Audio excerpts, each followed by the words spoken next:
dari kelas C12. Di sini saya akan menjelaskan tentang materi saya yang berjudul Perencanaan Pengajaran dalam Kegiatan Pengajaran. Semoga materi saya bermanfaat bagi semua. Terima kasih. Kita masuk saja pada materi yang akan saya bahas pada hari ini. Belajar mengajar adalah sebuah proses interaksi yang terjadi antara tenaga pendidik dengan peserta didik.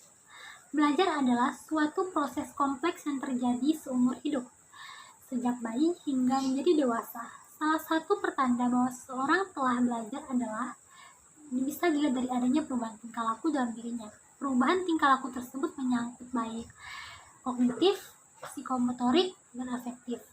Pengertian belajar dari sudut pandang ilmu pendidikan. Belajar berarti perbaikan dalam tingkah laku dan memperoleh kecakapan-kecakapan atau memperoleh kecakapan-kecakapan dan tingkah laku yang baru. Jadi, perubahan yang terjadi dalam belajar itu terutama ialah perubahan atau perbaikan dari fungsi psikis yang menjadi syarat mendasari perbaikan tingkah laku.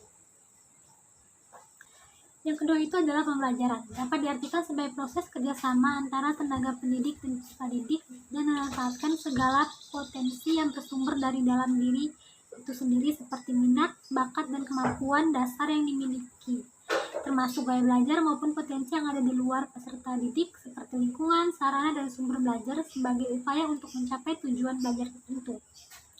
Pembelajaran sebagai proses berpikir, pembelajaran sebagai upaya memanfaatkan potensi otak, dan pembelajaran berlangsung sepanjang hayat.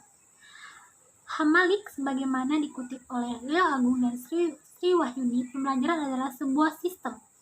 Sistem pembelajaran adalah suatu kombinasi terorganisasi yang meliputi unsur-unsur manusiawi seperti material, fasilitas, perlengkapan, dan prosedur yang berinteraksi untuk mencapai suatu tujuan.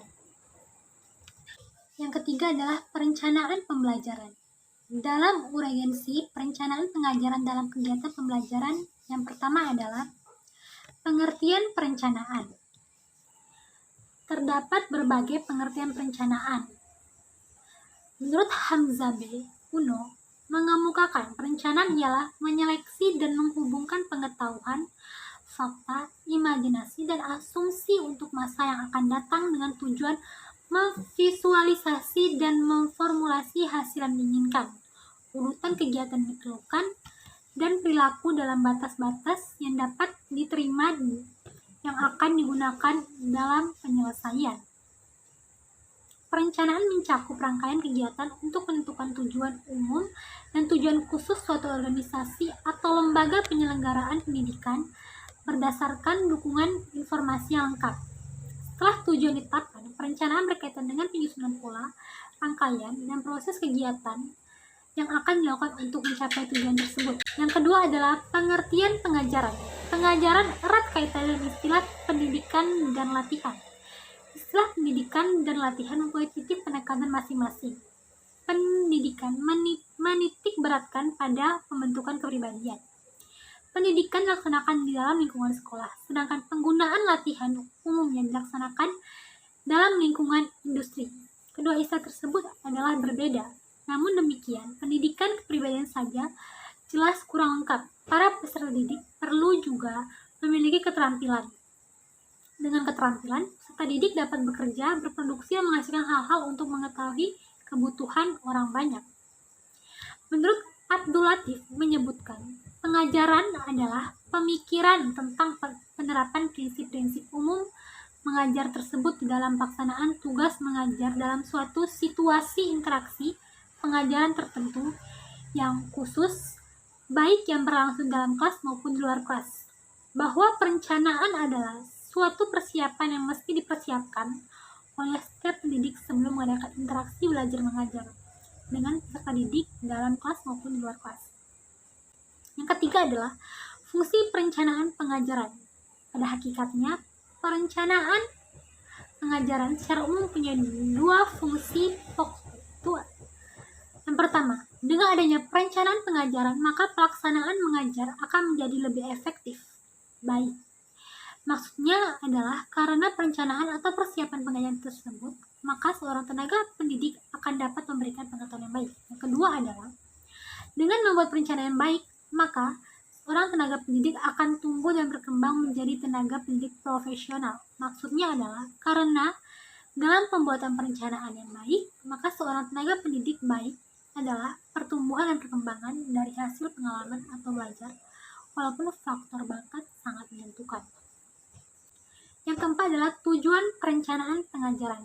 Adapun yang menjadi tujuan perencanaan dalam pengajaran secara umum adalah yang pertama, supaya proses belajar mengajar dapat berjalan secara efektif dan efisien.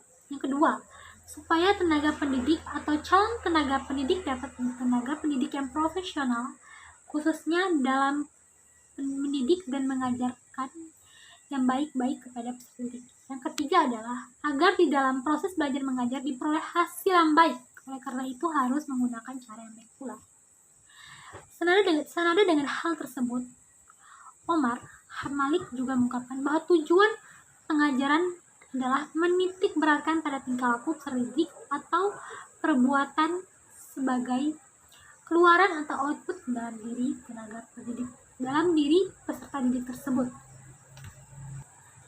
Proses pengajaran memberikan dampak tertentu pada tingkah laku peserta didik. Salah satu tujuan pengajaran terdiri atas 3 komponen. Yang pertama adalah tingkah kriminal, kondisi-kondisi tes, dan standar ukuran. Yang kelima adalah langkah-langkah perencanaan pengajaran. Sebelum masuk kelas melakukan proses belajar, seorang pendidik sebaiknya mempersiapkan secara tertulis dalam perencanaan pengajarannya sekurang-kurangnya yang pertama, TIU dan TIK. Yang kedua adalah materi pengajaran. Yang ketiga adalah kegiatan pembelajaran atau metode. Yang keempat adalah alat pengajaran atau sumber. Yang kelima adalah evaluasi. Seorang pendidik yang akan mengajar tanpa menetapkan tujuan instruksional terlebih dahulu dan mengajar tanpa pedoman pada tujuan instruksional, ibaratkan nahkoda berlayar tanpa menggunakan kompas yang mengakibatkan meraba-raba menentukan tujuan yang hendak dicapai.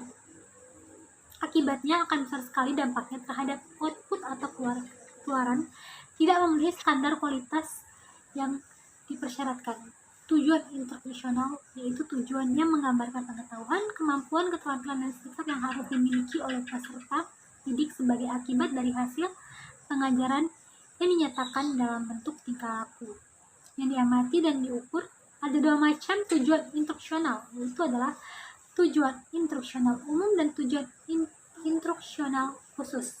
Perbedaan atas berbagai macam tujuan ini didasarkan pada luasnya tujuan yang akan dicapai. Dalam merumuskan tujuan instruksional, harus berusaha agar tampak bahwa setelah tercapainya tujuan itu terjadi adanya perubahan yang baik pada pendiri peserta didik meliputi kemampuan intelektual, sikap atau minat maupun keterampilan.